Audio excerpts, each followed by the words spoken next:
The smartest man in the room went broke, and it had nothing to do with math. When Daniel graduated, everyone agreed on one thing. He was brilliant, top of his class, perfect scores. He could dismantle a spreadsheet and rebuild it cleaner than before.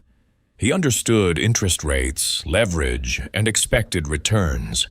People assumed success was inevitable. And yet, 5 years later, Daniel was drowning in debt. Not because he miscalculated interest rates, but because every time someone around him upgraded their life, something inside him tightened. A better car, a bigger apartment, a vacation he couldn't afford, but felt ashamed not to take. He told himself the familiar lie: "I'll earn more later."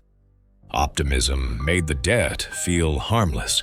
Insecurity made it feel necessary. Every small purchase added up, quietly trapping him. When Daniel finally started investing, the numbers favored him. The models were sound. Probabilities were on his side.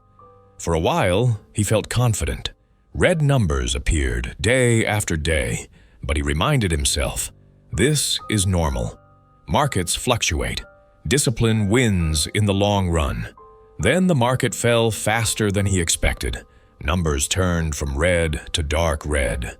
Fear started to creep in, subtle at first, then persistent. Every alert from his brokerage app felt like a punch in the gut. At first, he stayed calm. He told himself, "I've calculated this. I know the odds." But one night, across the dinner table, he looked at his wife, at his sleeping daughter, and thought not in formulas, but in fear. What if I'm gambling with their future? His hands tightened around his fork. The food on his plate lost its taste. Sleep that night felt impossible. By morning, the decision was made. He sold. Not at the top, not near the middle, at the bottom. That's the part no formula prepares you for. To understand why people sell at the worst moment, you don't need formulas. You need to feel money fading, slowly enough to torture, fast enough to scare. Daniel wasn't stupid, but intelligence without emotional control is dangerous. A genius who loses control of emotions can be a financial disaster. And the opposite is quietly true. Knowledge alone is useless if behavior betrays it. Years later, Daniel met Chris. Chris wasn't impressive on paper.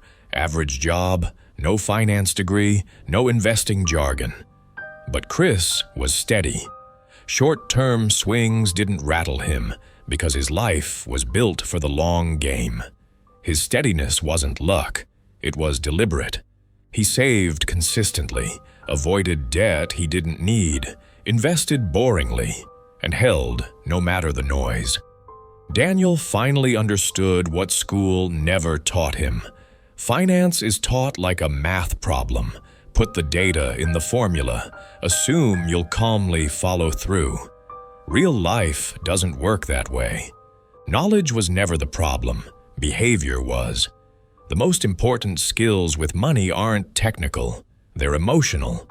Patience, humility, self-control. The ability to sit with discomfort without panicking. To feel fear, acknowledge it, and still act with discipline. Ordinary people with no financial education build wealth this way every day. Quietly, slowly, reliably. Daniel realized then that real wealth isn't about being the smartest person in the room. It's about being the calmest, the patient, the one who resists the urge to react when everything else screams panic.